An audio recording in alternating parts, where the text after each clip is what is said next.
श्री शिवाय नमस्तुभ्यम। हर हर महादेव। काफ़ी लंबे समय के बाद गुरुजी की लाइव शिव महापुराण कथा सीहोर कुबेश्वर धाम से शुरू हो गई है। ये कथा ऑनलाइन शिव महापुराण कथा है, जिसका श्रवण आप 8 जुलाई से 14 जुलाई तक आस्था चैनल यूट्यूब के माध्यम से कर सकते हैं। पर अगर आप चाहें तो सीहोर कुबेश्वर धाम पहुंचकर भी इस कथा का आनंद प्राप्त कर सकते हैं। आज 6वें दिन की शिव महापुराण कथा में गुरुजी ने इन उपायों की जानकारी दी है। 15 जुलाई से गुप्त नवरात्रि की अपार धन प्राप्ति उपाय की जानकारी दी है। चूँकि 15 जुलाई से गुप्त नवरात्रि आषाढ़ महीने की शुरू होने वाली है और इसमें किया जाने वाले एक विशेष उपाय की जानकारी दी है और अनार के दाने वाले एक उपाय की भी जानकारी आज की कथा में गुरुजी ने दी है। साथ ही गुप्त नवरात्रि में शिव जी के मंदिर में लगाए विशेष दीपक के बारे में भी आज की कथा में गुरुजी ने बताए हैं। 14 जुलाई नवरात्रि के पहली वाली जो अमावस्या है, उसमें किए जाने वाले एक विशेष उपाय की भी जानकारी आपको इसी वीडियो के माध्यम से प्राप्त होने वाली है। साथ ही अगर किसी कारणवश आपने 13 जुलाई 6वें दिन की श्री शिव महापुराण कथा का श्रवण नहीं कर पाए हैं, तो पूरी कथा का रास्ता तो आपको छोटे से वीडियो से प्राप्त होने वाला है। तो बढ़ते हैं आज की कथा की पहली जानकारी की ओर। गुरुजी ने कहा, दूध वाला दूध लेके आता है, या तुम बाजार से भी दूध लेकर आते हो तो उसे अच्छे साफ पात्र में रखा जाता है। थोड़ा सा भी पात्र यदि गंदा होता है तो दूध सुरक्षित नहीं रहता है। उसी तरह शिव महापुराण की कथा कहती है, जो हमारा एक मन होता है, हृदय होता है, वो साफ होना चाहिए, तभी परमात्मा तक आप पहुंच सकते हो। पढ़ते हैं अच्छी कथा की दूसरी जानकारी की ओर। गुरुजी ने कहा, 2 तरह के मन होते हैं। एक परमात्मा में बंधा होता है, मर्यादा में रहकर अपना कर्म करता है और एक दिन अपनी मंजिल को पा जाता है। दूसरा मन जो भटकता ही रहता है। एक आसान सरल तरीका बता दिया कि 1 लोटा जल सारी समस्या का हल, पर उसमें भी वो ऐब ढूंढता है, खोट ढूंढता है। बढ़ते हैं आज की कथा की तीसरी जानकारी की ओर। भगवान शंकर का एक नाम आशुतोष है, जो संसार के लोगों से आस नहीं रखता। घर का जो पिता होता है, घर की जो माँ है, वो कोई आस नहीं रखती, बस इतना मांगती है कि मेरे बच्चे मेरा आदर करें, मेरा सम्मान करें, सत्कार करें। बढ़ते हैं अगली चौथी जानकारी की ओर। शिव कैसे प्रसन्न हो सकते हैं। माता पार्वती जी ने तुमरुका जी से पूछा कि जल्दी प्रसन्न करने के लिए शिव जी के लिए हम क्या कर सकते हैं। तो उन्होंने बताया कि कभी एकांत में बैठकर पंचाक्षर मंत्र नमः शिवाय या षडाक्षर मंत्र ओम नमः शिवाय या शिव नाम का यदि हम जप करते हैं तो शिव जल्दी प्रसन्न हो जाएंगे। हृदय से आप जपना प्रारंभ करो। बढ़ते हैं अगली 5वीं जानकारी की ओर। गुरुजी ने कहा, पूरी पृथ्वी में 52 शक्तिपीठ के निर्माण किए गए हैं। संसार का व्यक्ति जब हारेगा और आप एक शक्तिपीठ में जाकर भी आप भगवान शिव का नाम स्मरण करते हैं, श्री शिवाय नमस्तुभ्यम, नमः शिवाय या ओम नमः शिवाय या हर हर महादेव या शिव नाम का जब आप जाप करते हैं, बोलते हैं, तो शिव और शक्ति दोनों की कृपा आपको प्राप्त होना शुरू हो जाती है और जीवन के सभी दुख दूर होना शुरू हो जाते हैं। बढ़ते हैं अगली 6वीं जानकारी की ओर। 12 ज्योतिर्लिंग में कथा तो हो ही रही है। गुरुजी ने कहा, हर साल हम एक कथा ज्योतिर्लिंग में करने का प्रयास करते हैं और कल आशीष जी ने कहा कि 52 शक्तिपीठ में से किसी भी शक्तिपीठ में भी कथा हो, ऐसा भी प्रयास करना चाहिए। अगली 7वीं जानकारी की ओर। गुप्त नवरात्रि का बिल्कुल नए उपाय की जानकारी देते हुए गुरुजी ने कहा, 15 जुलाई से गुप्त नवरात्रि शुरू हो जाएंगी और इस गुप्त नवरात्रि में आपको कोई भी एक सिक्का लेना है। 1 का, 2 का, 5 का, 10 का, 20 का, जो भी सिक्का आपके पास हो वो आप एक सिक्का ले लीजिए और एकांत में बैठ जाओ। एक बेलपत्र अपने हाथ में रखो, उसके ऊपर कोई भी सिक्का जो आप रखना चाहें वो रख सकते हैं। 1 का, 2 का, 5 का, 10 का या 20 का, जो भी। और रोज़ आपको उस बेलपत्र और सिक्के को हाथ में रखकर शिव के नाम का स्मरण करना है और माता जगदम्बा का नाम लेकर एक दीपक भोलेनाथ के मंदिर में लगा दो, या भोलेनाथ का नाम लेकर एक दीपक माता पार्वती, माता दुर्गा माता के मंदिर में आप लगा सकते हो। 9 दिन तक ऐसा ही उपाय आपको करना है और 9वें दिन मंत्र जाप या नाम जाप करने के बाद बेलपत्र को शिवलिंग पर अर्पित कर दो और सिक्के को शिवलिंग पर स्पर्श कर कर अपने घर की तिजोरी में रख दो। गुप्त नवरात्रि में ये उपाय करने से कभी धन संपदा की कमी नहीं होगी। बहुत ही अच्छा आसान उपाय है, पर 9 दिनों तक आपको ऐसा ही करना है कि एक सिक्का और बेलपत्र में, मतलब बेलपत्र के ऊपर एक सिक्का रखकर आपको नाम जाप करना है, शिव जी का नाम स्मरण करना है, श्री शिवाय नमस्तुभ्यम बोलना है और इसके बाद एक दिया माता पार्वती या माता दुर्गा के मंदिर में भी आप भोलेनाथ का नाम लेकर लगा सकते हैं, या एक दिया आप भोलेनाथ के मंदिर में माता का स्मरण करते हुए लगा सकते हैं। इस तरीके से लगा लेने के बाद जब 9वां दिन आएगा, नवरात्रि का आखिरी दिन रहेगा, तब आपको वो जो बेलपत्र है वो आपको भोलेनाथ की शिवलिंग पे अर्पित करनी है और जो सिक्का है वो आपको अपने घर में ही रख लेना है। इस तरीके से ये उपाय करना है। जब आप वो सिक्का रखेंगे तो शिवलिंग पे स्पर्श कराकर फिर अपने घर की तिजोरी में आपको रख लेना है। गुप्त नवरात्रि में किया जाने वाला ये उपाय है। देखिए, अब आप जैसे उपाय शुरू करेंगे, सिक्का और जो बेलपत्र है, तो उसे रोज़ आपको अपने पास ही रखना है। आप किसी किताब में, किसी चालीसा की किताब में उस सिक्के को और बेलपत्र को रख सकते हैं और रोज़ शाम के समय आपको वही हाथ में लेकर नाम जाप करना है और अपने पास रख लेना है। जब 9वां दिन रहेगा तब आपको वो बेलपत्र को शिवलिंग पर अर्पित कर देना है और सिक्का स्पर्श कराकर अपने पास रख लेना है। इस तरीके से ये उपाय करना है और ये उपाय आप शाम के समय, प्रदोष काल के समय कीजिएगा। बढ़ते हैं अगली 8वीं जानकारी की ओर। गुप्त नवरात्रि में किए जाने वाले दूसरे उपाय की भी जानकारी दी है। थोड़े से अनार के दाने ले लो। प्रतिदिन अपने घर के मंदिर में शिव जी को, माता रानी को अर्पित करना है और घर के सभी सदस्यों को प्रसाद रूप में वो खिला दें। मतलब आपको जो अनार के दाने हैं उनका भोग लगा दीजिएगा, अर्पित थोड़े से दाने अर्पित कर दीजिएगा और इसके बाद फिर आपको वो जो अनार के दाने हैं वो प्रसाद रूप में सभी को खिला देना है। एक एक भी देंगे तो भी पर्याप्त है। कितना ही बड़ा रोग क्यों ना हो, रोग मुक्ति आपको प्राप्त होकर रहेगी। जैसे कई परिवार ऐसे रहते हैं कि एक न एक बीमार रहता ही है, कुछ ना कुछ चलता ही रहता है, तो आप इस विशेष उपाय को ज़रूर कीजिएगा। शिव कृपा होगी और घर में सुख शांति का अनुभव आपको होगा। बढ़ते हैं अगली 9वीं जानकारी की ओर। गुरुजी ने बताया कि साल भर आप भोलेनाथ के मंदिर में, भोलेनाथ के शिवलिंग के समीप या शिवालय में आपको गोल बाती का दीपक लगाना है। पर नवरात्रि हो या गुप्त नवरात्रि हो, अभी आषाढ़ महीने की नवरात्रि चालू होने वाली है 15 तारीख से, तो आपको शाम के समय जब आप भोलेनाथ के मंदिर में दीपक लगाएं तो वहाँ पे आपको गोल बाती का दीपक की जगह आपको लंबी बाती का दीपक लगाना प्रारंभ करना है। इस दीपक में आप ज़्यादा घी भी नहीं रखना है, केवल बत्ती को डुबोना है और आपको लगा देना है। दीपक में रखकर प्रज्वलित कर देते हैं तो ऐसा करने से नवनिधियाँ, अष्ट सिद्धियाँ, 64 योगिनियाँ हमारे जीवन की सभी मनोकामनाओं को पूरा करना शुरू कर देती हैं।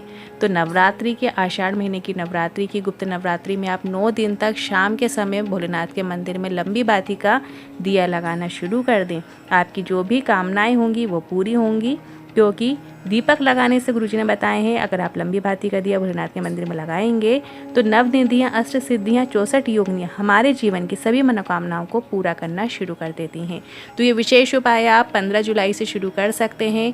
गुप्त नवरात्रि आषाढ़ महीने की शुरू हो रही है। गुप्त नवरात्रि क्योंकि गुप्त होती हैं, इसमें जो भी हम नाम जाप करते हैं, मंत्र जाप करते हैं, दीपक लगाते हैं या जो भी सत्कर्म करते हैं, उसका जो प्रभाव है और उसका जो फल है वो हमें अधिक गुना होकर हमें प्राप्त होता है। बढ़ते हैं अगली 10वीं जानकारी की ओर। गुप्त नवरात्रि के पहले आने वाली जो अमावस्या है उसका उपाय गुरुजी ने बताए थे, पहले की कथाओं में बताया है, तो जो आप 14 जुलाई को कर सकते हैं। एक कटोरी में आपको चावल के दाने रखना है। एक छोटी सी कटोरी ले लीजिए, चावल के दाने उससे भर लीजिए और उसमें थोड़ा सा कपूर आपको रख लेना है। थोड़ा सा कपूर, जैसे 1-2 टुकड़े छोटे छोटे जो होते हैं, वो आपको वही चावल की कटोरी में ऊपर रख देना है। इसके बाद अमावस्या की रात्रि को अपने घर के मुख्य द्वार के समीप आपको रख देना है। जो आपका मेन द्वार है वहाँ पर आपको उस कटोरी को रात भर रखे रहने देना है। इसके बाद जब आप अगला दिन जो गुप्त नवरात्रि का होगा, मतलब 15 जुलाई बुधवार के दिन गुप्त नवरात्रि शुरू हो रही है और 14 जुलाई को रात्रि को अमावस्या जो रहेगी, उसमें आपको चावल की कटोरी और कपूर को बाहर रखना है, मतलब अपने घर के मुख्य द्वार के समीप रख देना है। और इसके बाद अगले दिन सुबह के समय, गुप्त नवरात्रि की सुबह, आपको उस चावल की कटोरी के जो कपूर है उसको आपको जला देना है। चावल जो कटोरी के हैं फिर वो उसे चिड़ियाओं को डाल देना है। बस इतना करने से शिव और शक्ति का तो आशीर्वाद आपको प्राप्त होता ही है, साथ में आपके पितृ भी प्रसन्न होते हैं। बहुत जो गुप्त नवरात्रि या जो नवरात्रि आती हैं उनके पहले जो पड़ने वाली जो अमावस्या होती है बहुत ही विशेष होती है।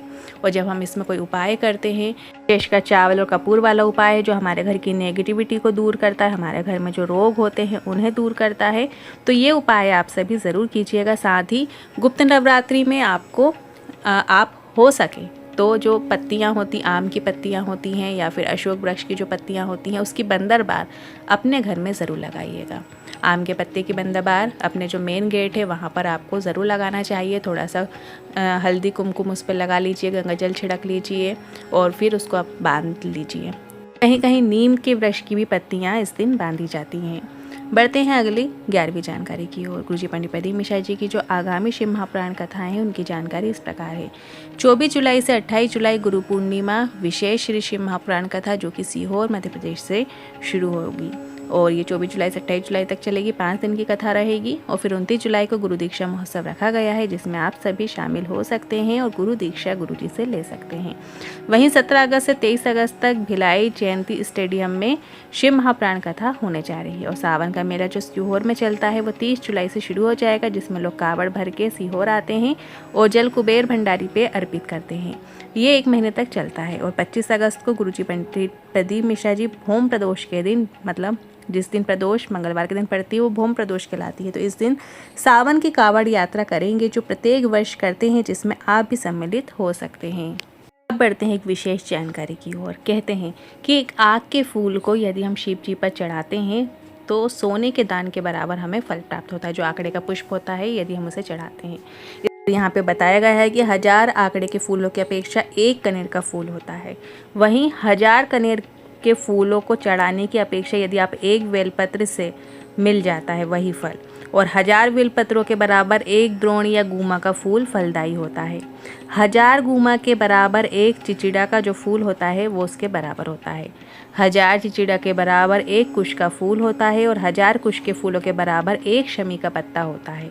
वहीं 1000 शमी के पत्तों के बराबर 1 नीलकमल होता है और 1000 नीलकमल से ज़्यादा 1 धतूरा होता है और 1000 धतूरों से भी ज़्यादा 1 शमी का फूल शुभ और पुण्य देने वाला होता है। यदि आप 1000 धतूरे चढ़ाएं और यदि आप उससे ज़्यादा यदि आप 1 शमी का फूल भी चढ़ा देते हैं तो वो अधिक शुभ और पुण्य फल देने वाला होता है। इसलिए भगवान भोलेनाथ को प्रसन्न करने के लिए 1 शमी का पुष्प जरूर चढ़ाएं, क्योंकि यह फूल शुभ और पुण्य देने वाला होता है और उससे बहुत अधिक पुण्य की प्राप्ति हमें होती है। तो यदि आपको शमी का फूल मिल जाता है तो वह ज़रूर भोलेनाथ के शिवलिंग पे अर्पित किया कीजिए। चलिए अब गुरुजी की जो किताब है, गुरुजी की शिव गुरु कृपा जो किताब है, उसमें दी हुई जो विशेष जानकारियाँ, साधारण उपाय हैं, उनकी एक झलक देख लेते हैं। इसमें गुरुजी ने दिया है कि घर में जब भी हम दीपक लगाएं तो ज़्यादा संख्या में दीपक नहीं लगाएं। कोशिश करें कि दिए को भी बार बार ना बदलें। हम पूजा में चाहे तांबे के दिए का उपयोग करते हो, चाहे चांदी के दिए का उपयोग करते हैं, चाहे स्टील का करते हो, चाहे पीतल का करता हो, पर हमें ध्यान रखना है कि इन दिए को हमें बार बार नहीं बदलना है। एक ही दिए का बार बार उपयोग करने से संपदा बढ़ती है और जो दिया जितना पुराना होता है वो बहुत अधिक महत्व उसका माना जाता है। जो दिया आप रोज़ लगाते हैं घर में, जो भी आपका पीतल का दिया है, स्टील का दिया है, जिसमें आप रोज़ दिया बाती करते हैं, तो उसी में ही कीजिए। जितना वो पुराना होता चला जाएगा उसमें वो बल आता चला जाएगा। तो दिए को आप बार बार ना बदलें, एक ही दिए का आप उपयोग करें, उससे संपदा हमारे घर में बढ़ती है। वहीं दिया हुआ है घर परिवार में बड़े बुजुर्गों को इस बात का विशेष ध्यान रखना चाहिए कि ज्येष्ठ पुत्र का नाम जो है बार बार नहीं लेना चाहिए। अगर हम ज्येष्ठ पुत्र का नाम बार बार लेते हैं तो ज्येष्ठ पुत्र को 3 दुख से गुजरना पड़ेगा, तन, मन और धन। इसी तरह बड़ी बेटी का नाम लिया जा सकता है। यदि सबसे बड़ी बेटी है तो उसका नाम हम ले सकते हैं।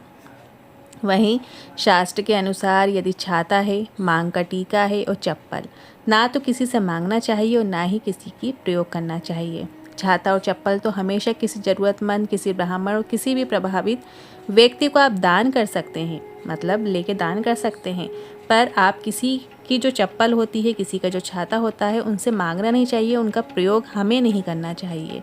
इससे हमारे जीवन में दुख और कष्ट होते हैं। और यदि हम वही दान करते हैं, जैसे छाता लेकर हम दान करते हैं, किसी ज़रूरतमंद को देते हैं, चप्पल का दान करते हैं, किसी ज़रूरतमंद के पास चप्पल नहीं है, नंगे पैर चल रहा है, चुभ रहे कांटे, उसको यदि हम चप्पल दान कर देते हैं तो इससे हमारे जीवन में दुख और कष्ट कम होते हैं। व्यक्ति को जीवन में स्वस्थ रहने के लिए, सामाजिक सम्मान के लिए तांबे के लोटे में जल भरकर मस्तिष्क से 8 इंच ऊपर रखकर सूर्य देवता को जल देखकर चढ़ाना चाहिए। आंखें बंद कर जल नहीं चढ़ाना है आपको। सूर्य नारायण को जब आप जल चढ़ाएं तो हमेशा सूर्य को उस जल की धार से देखते हुए जल चढ़ाना चाहिए। सूर्य को जल देते समय सूर्य की किरणें शरीर पर पड़ना चाहिए। इससे व्यक्ति के चेहरे का तेज बढ़ता है और उसकी बात का वजन भी बढ़ता है। जब वो कोई बात अपनी रखता है तो वो बहुत प्रभावित होती है। तो आपको जब भी आप सूर्य नारायण को जल चढ़ाएं तो अपने हाथों को ऊंचा करते हुए जल चढ़ाएं, दोनों हाथों से तांबे के लोटे में जल भरकर चढ़ाएं और जल की धार से सूर्य नारायण भगवान के दर्शन करें। लेकिन इस बात का आपको विशेष ध्यान रखना चाहिए कि जल तांबे के लोटे में ही भरा जाए, स्टील या चांदी के लोटे में नहीं होना चाहिए। जब भी आप सूर्य नारायण भगवान को जल चढ़ाएं तो तांबे के ही लोटे का प्रयोग करें। स्टील का या अन्य किसी पात्र का, अन्य किसी धातु का आप इस्तेमाल ना करें। जब भी मासिक शिवरात्रि आती है या प्रदोष आता है तो इस दिन शिवलिंग पे अशोक सुंदरी माता का जो स्थान है वहाँ पर आपको 108 चावल के दाने अर्पित करना चाहिए। ऐसा करने से हमें अच्छे फलों की प्राप्ति होती है। जो मनोवांछित फल हम चाहते हैं वो हमें उसकी प्राप्ति होती है, पुण्य फल में वृद्धि होती है। तो ये साधारण से उपाय हैं, गुरु जी की किताब में दिए हुए हैं। आज के उपाय से जुड़े मन में कोई सवाल या क्वेश्चन है तो कमेंट के जरिए पूछ सकते हैं। वीडियो थोड़ा भी उपयोगी लगा हो तो वीडियो को लाइक करके कमेंट बॉक्स में हर हर महादेव जरूर टाइप कीजिएगा। श्री शिवाय नमस्तुभ्यम।